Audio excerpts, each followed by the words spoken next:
Okay, with a show of hands, how many of us grew up in Kaduna? So we have family here. Okay. Next slide. I spent a lot of time in the Sani Abacha Memorial Children's Hospital because I grew up as an asthmatic patient, very chronic asthmatic patient. And that is why I didn't join the army eventually, because I wanted to go to Nigerian military school. And I spent 6 years in this hospital, five days intervals. I had crisis, they'll take me back. I had crisis, they take me back into the hospital. I graduated into the adult hospital, Biological Specialist Hospital. Here was more tense for me. The atmosphere was something that I couldn't imagine as a child in that place, because in this space, we had places where you put children with respiratory illnesses in a place. People with asthma, people with pneumonia were in a certain ward. Next slide. So I got into this ward. There was a problem. I was the youngest person in this ward. I was 11 years old at the time. And every other person there was older than I was. My caregiver was my mom, and she was always by my side in the hospital. Crisis upon crisis. Then there was this nurse that came about and said, look, one of your allergies in this space is because we mix Izal and Dettol together on the floor. That is why you're always coming back to this hospital space. So I think we need to move you from this ward and take you to another ward. So they transferred me to the other ward. It was worse. I was now put with people that were older than me that had issues like Alzheimer's disease. These people were, I became a landlord, so everybody knew me in the hospital. So anywhere they put Amos would stay, because he knows. It became so bad that every patient, I knew your problem, I knew your discharge date, I knew everything about you. I knew when the nurse was supposed to give you this medication. I'll tell you that, please, uncle, they're supposed to give you aminophylline by 3 p.m. That's the kind of patient I was in this hospital. Then one day, a special patient came, an elderly man of over 70 years old, and he was supposed to have a surgery for hernia. And we got talking. We're friends, and we got talking. And one of those days, one of his children came in at 5 and said he had high blood pressure for 4 days. High blood pressure, recurring for 4 days. So one of his children came and said, Daddy, we need to take you outside so that your blood pressure will come down, because we need to do this operation. And they wheeled him outside for about an hour or so. When they brought him back in, he looked different. It was the first time I was in the hospital for 6 days, and it was the first time they were taking Baba out and bringing him inside. And he looked very different, and I saw the glow in his face. That was what informed my impression to study landscape architecture. So my mom now took a cue from that, and we now began to spend more time outside. I spent 2 hours outside. I was wheezing. She took me outside. In less than 30 minutes, I normalized without using an inhaler, without using any dilator at all. I normalized. We got back into the hospital.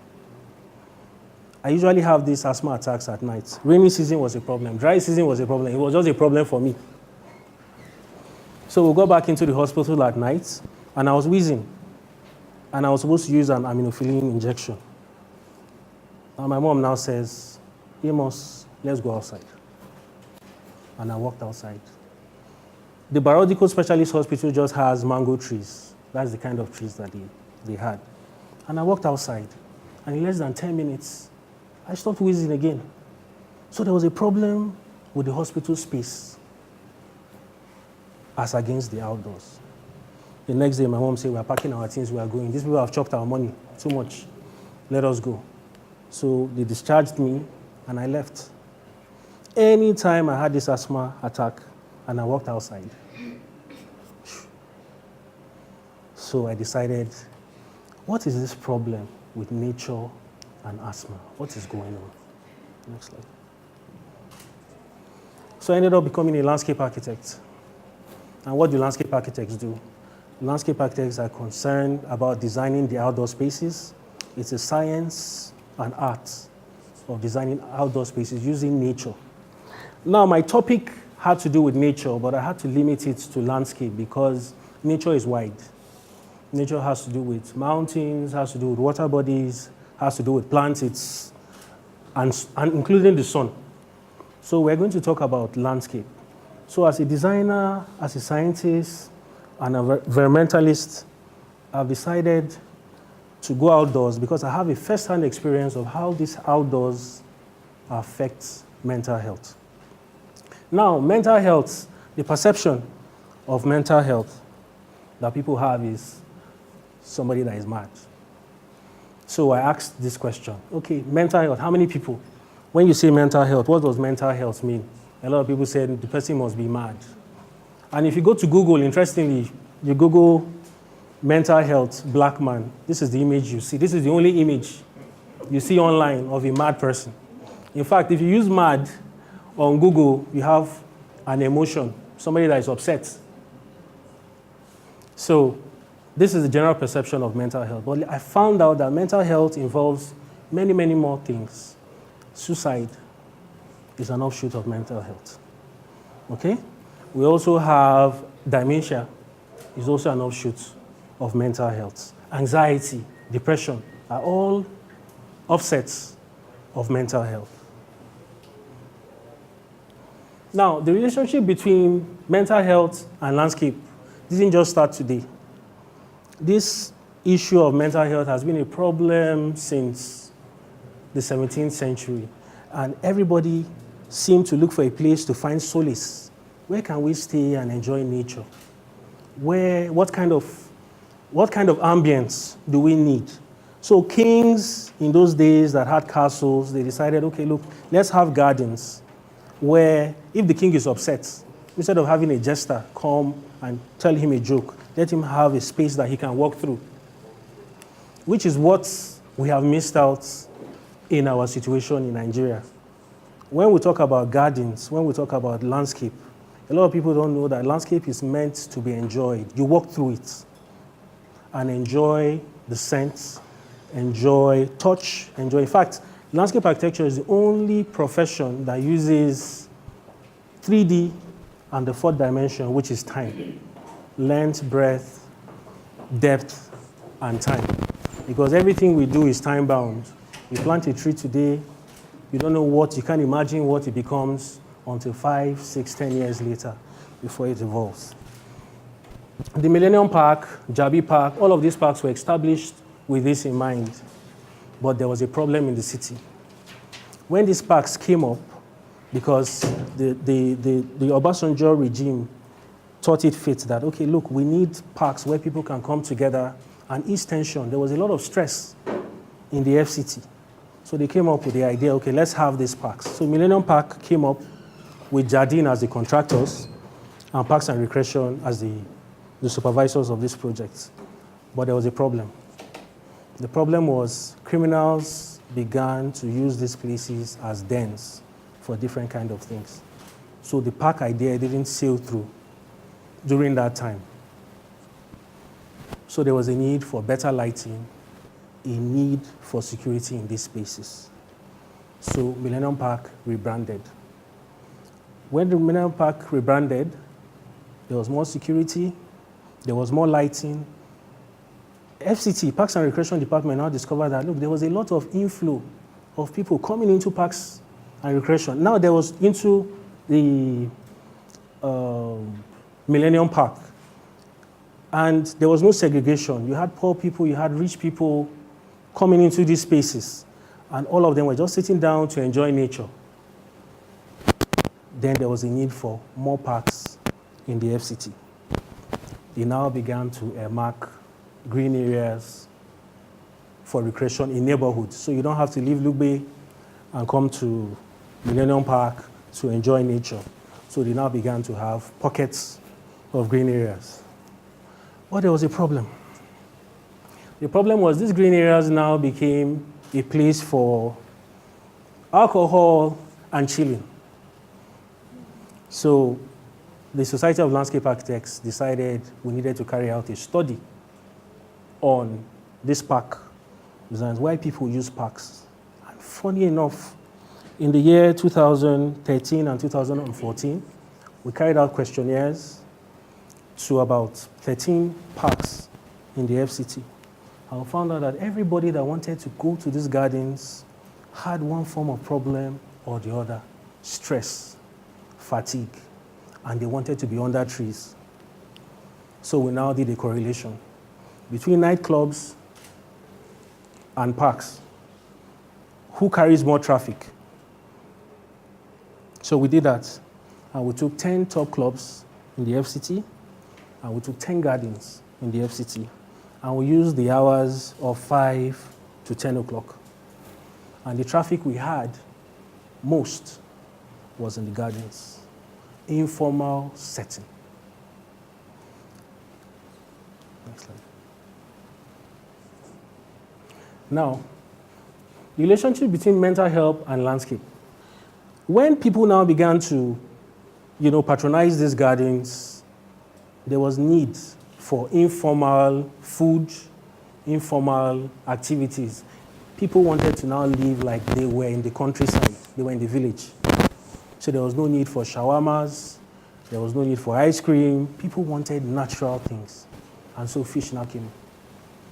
Fish wasn't one of the things when parks started in the FCT. Fish started coming up, meat started coming up, and anything local, pepper soup, you name it. It now became like elite people in the city want to come out into the countryside to relax and ease pressure, ease tension, ease whatever. Next slide. Okay. As a town planner, I have to mention this. Urbanization has taken up most of the city. Construction. Our major enemies are the architects on this one.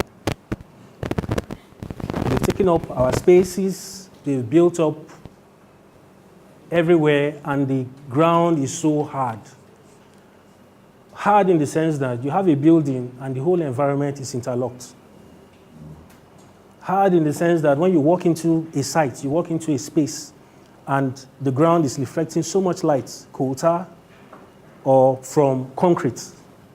Issues from urbanization. From this chart, you can see that 49.3 million people have moved to urban areas, which is not supposed to be, because they were in the rural areas, they're the ones enjoying the trees and all of this. Now they've come into town, and there's so much stress on infrastructure in the city. You have architects laying polythene bags under interlock. They tell you because they don't want grasses to prick out of the interlocks.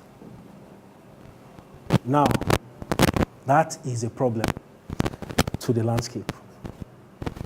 How is it a problem?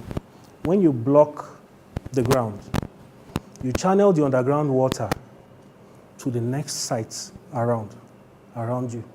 If you notice closely, anytime you do that, the next site perimeter around your building, you see that they have water issues, speculation, soaking their walls. People say Abuja land, all of that. You have that issue. But have you ever wondered, on your rooftop, you see grasses growing on them? Did anybody plant those grasses on it?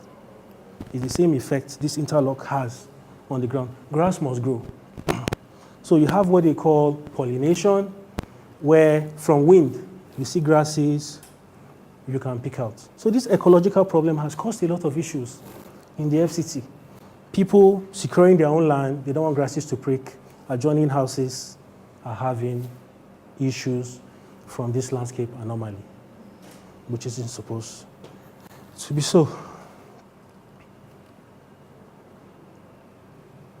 Next slide. Now, our children are in serious need of outdoor spaces. They spend a lot of time indoors. They come back from school, they're in the house, playing computer games, They have nothing to do with the outdoors. And this is affecting them mentally. Because in the outdoors, you interact, you have emotional interaction with people of different strata in the environment. But they are indoors. Indoors. You find out that when these children go out, I'm a researcher, so we do a lot of statistical analysis. I didn't want to bore you with numbers. But it's gotten to a point where children that stay indoors and the children that stay outdoors in the city, their skin is different. They are not hardy enough. They are prone to injuries. Children that stay indoors, they are prone to injuries. All the ultraviolet light and all of those things that they've missed in the outdoors, now becomes a mental issue when they now go into secondary schools, into boarding houses, from this simple thing as let your children play outside. We have a problem in the development control, and that is what we are still trying to discuss. In development control, we passed a paper that every building, apart from having a green area, should have a place for children to play. Most of the estates designed in the FCT today, probably because they don't carry landscape architects with them, but there's no place for children to play, interaction. Many of us grew up in Zaria. Even in those spaces, we had pockets of spaces where children can play and interact. Our estates are free from places where children will play, places from where children will interact, and our schools also have this problem. Like I said, I grew up in Kaduna. In Kaduna, we had playgrounds. Every school had a playground. In the FCT, we have a deficit of that. 16 to left. Now, everybody, with the occurrence of the climate change education about the ecosystem, about depleting of the ozone layer, everybody is now a pseudo-landscape architect. Everybody is planting. Are they planting the right way, or they are planting the wrong way? If you go through the city of Abuja, every plant still standing was planted by Jardine, which is the foremost landscape construction company in the FCT.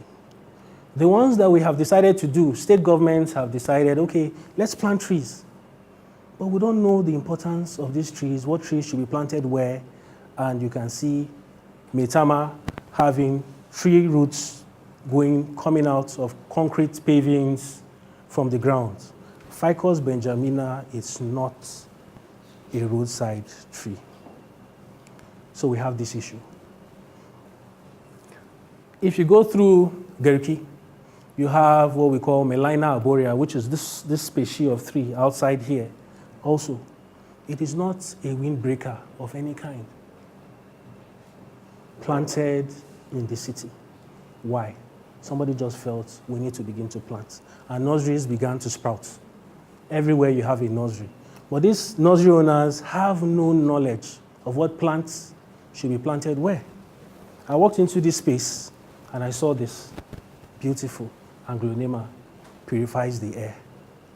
This is a version of agave also. Purifies the air. People are now deciding to bring the outdoor indoors. This, from research, says that 20% of air in any space of 60 square meter radius, it purifies the air. I have a slide. I think I need to go. Okay, now. Let's talk about, go back. This is one of the issues we have in our landscape in the FCT. This astroturf synthetic grass came as a result of people didn't want nature in their spaces. Let us save time. There's no need to weed. There's no need to mow. Let us begin to plant these things in large spaces. Schools now began to use this for playgrounds. Recreational areas began to use this for playgrounds. But there was a problem. This grass, astroturf, was developed for the UK, was developed for Iceland, was developed for Poland, not for the temperate regions. So you have people planting this on, say, a square meter of this room, on concrete.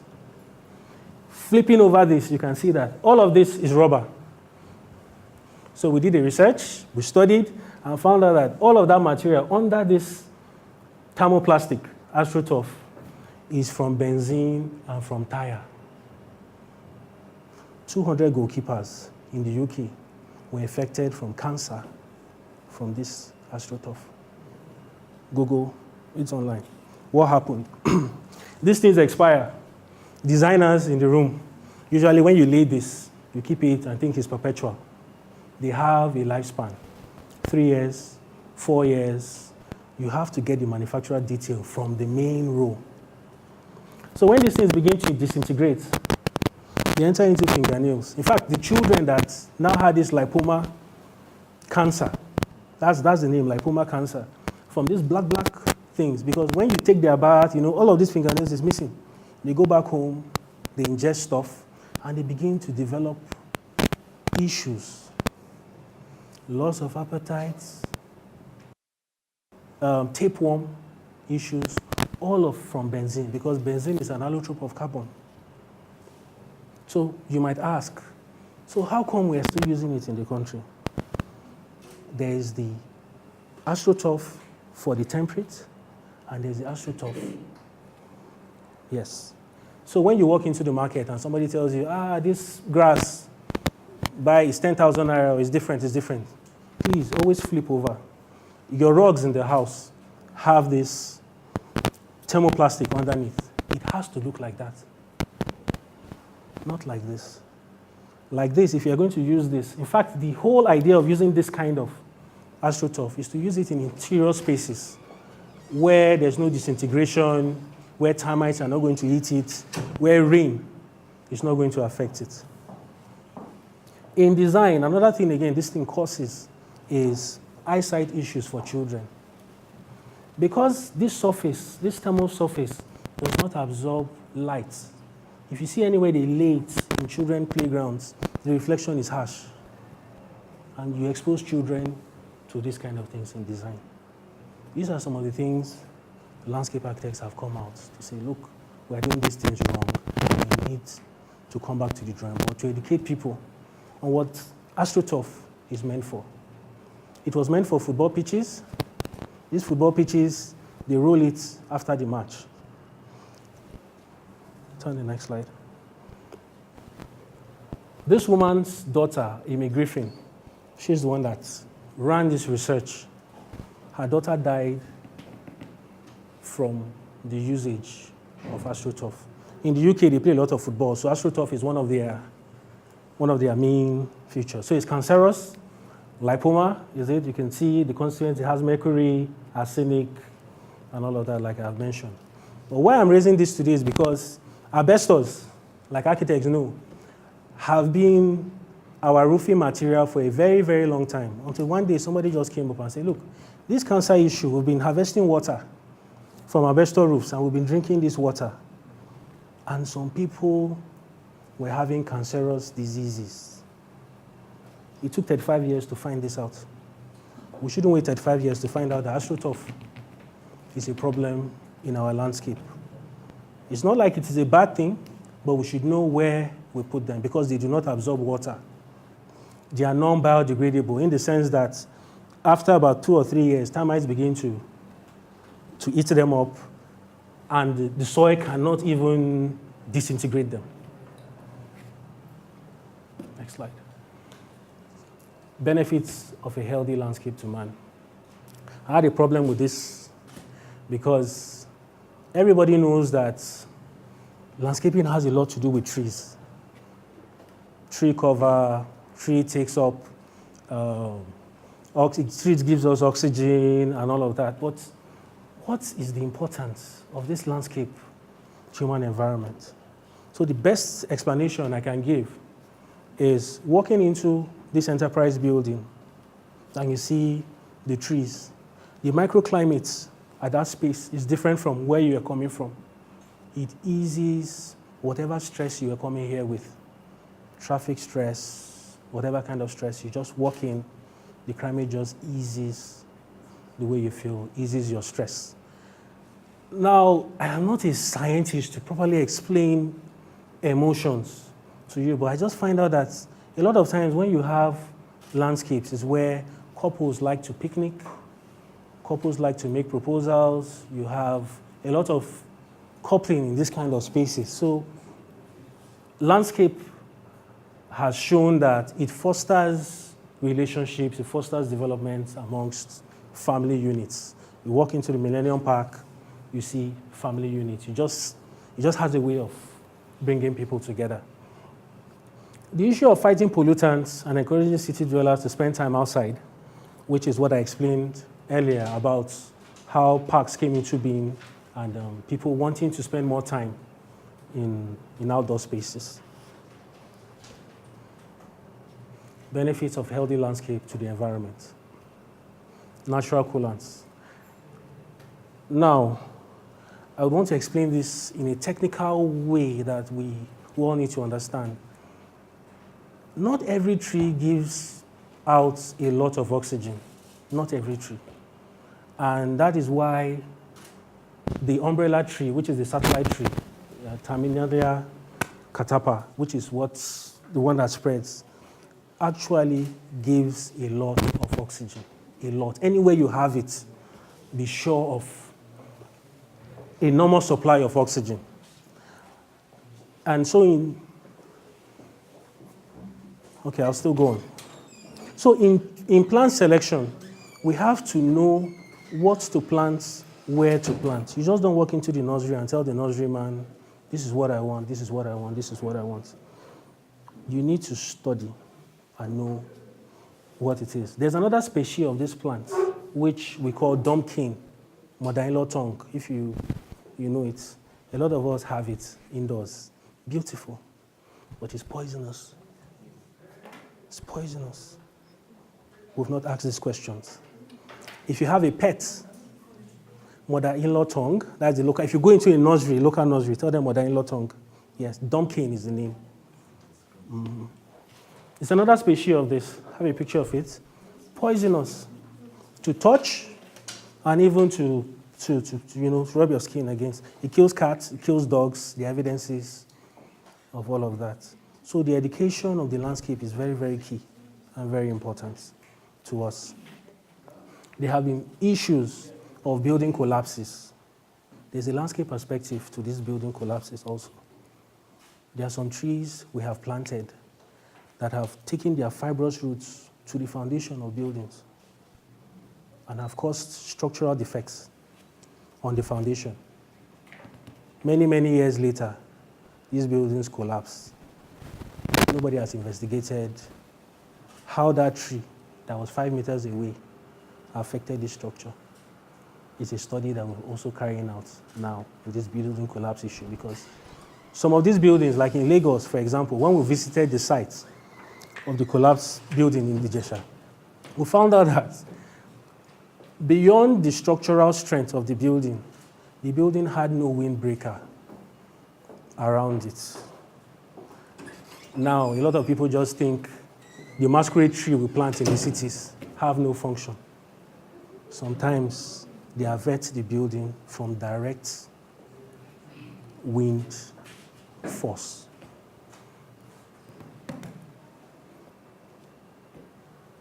As environmental cleaners, this is a very interesting problem we have in the country today.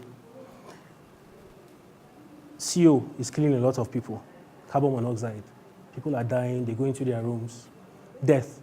Families of 5, family of 6, family of 10 dying. But the statistics has more of these people dying in the south, not in the north. And what that explains is vegetation cover. In as much as the north is suffering from desertification issues, there seems to be more cover in urban areas, vegetation cover in urban areas, than in the south that has a lot of forests.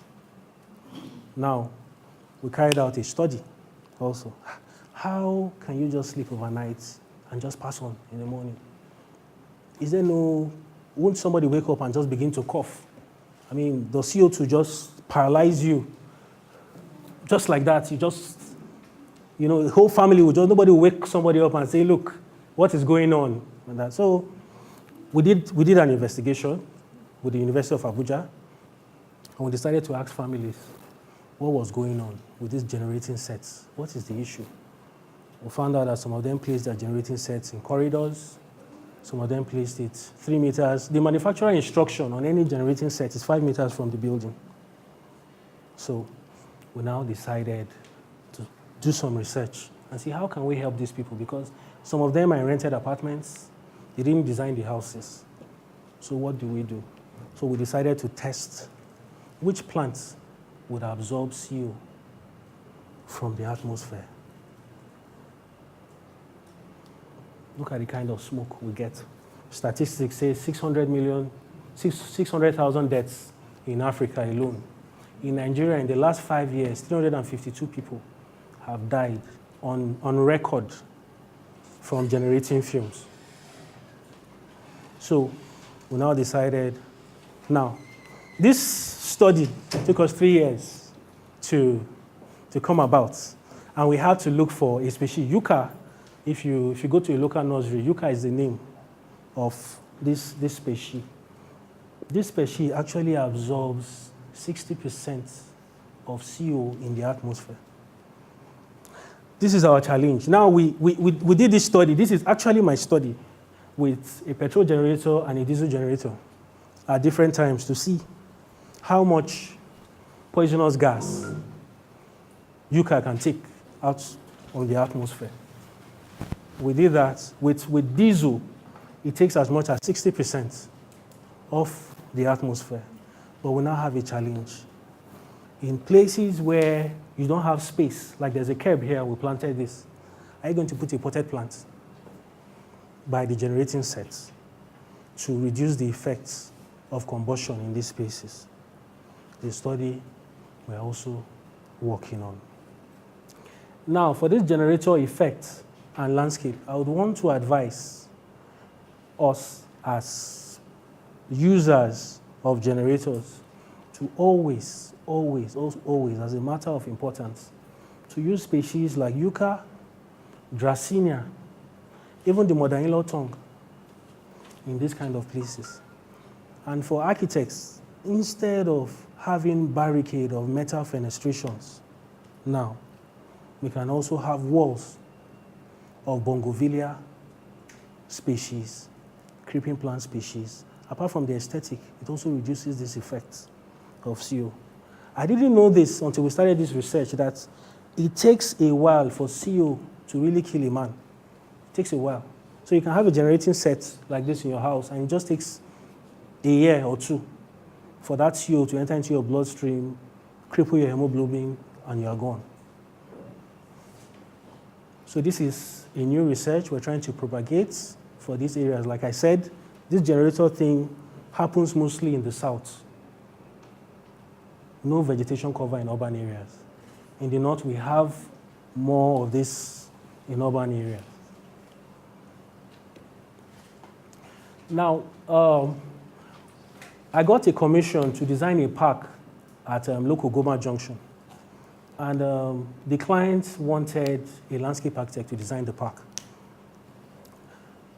So they looked for a landscape architect. I was fortunate enough, they got me. I met the site at this stage in 2015 when I got the commission. And so I decided I don't like to disturb nature. That's one of the things I don't do. If you bring me into your site and says, we look for what we can keep, we don't have to take out all the trees. But you can imagine in 2009, for a place that was designated as a park by the FCT, look at how many trees it had, which would have been a natural park with minimal disturbance. But this is what I met in 2015. So I got the commission, and I designed around the trees. And the client now said, please, I need more space because I want to make money. Trees, I don't want trees. We can buy trees and put them later, they will grow. And like we know, the fastest growing tree is the masquerade tree. 2-3 years, it's gone. The other trees like cashew, all of those trees take 3 years, 5 years, you know. And she said, you need to take out all these trees. I want to be able to see my site. So we had to disturb the landscape. I tried. I saved as much as I could. We ended up, after she saw these trees, the size and the thermal comfort it was giving, because even in the evenings, people didn't want the open spaces to sit down under. They wanted to sit down under the trees. She now said, yeah, landscape architect, come. What do? We had to go to Benin, into the forest, to begin to remove trees that were 1.5 meters, 1.8 meters tall. It cost us 25,000 naira per piece. You have to transport them in the night so that you can plant them in the morning. What you would have saved. The next slide. This is what the park looks like today. In fact, it's the first park that has a lot of these therapeutic things we've talked about. A client that listens. So we have aromatic plants and all of those plants here in this park. Now, how many of us know what this is? The dinosaur. What species of dinosaur is it? Yep, it's a Tyrannosaurus. But how many of us really met this creature on this planet? But we know so much. We know so much about it. The next slide. This butterfly is missing in our ecosystem. Many of our children today have never seen a butterfly in our system. So I want to encourage us as designers of the environment to inculcate gardens, greens, where you have hard concrete, hard surfaces, break them up. Let us have green so that we can have a more effective ecosystem. Thank you.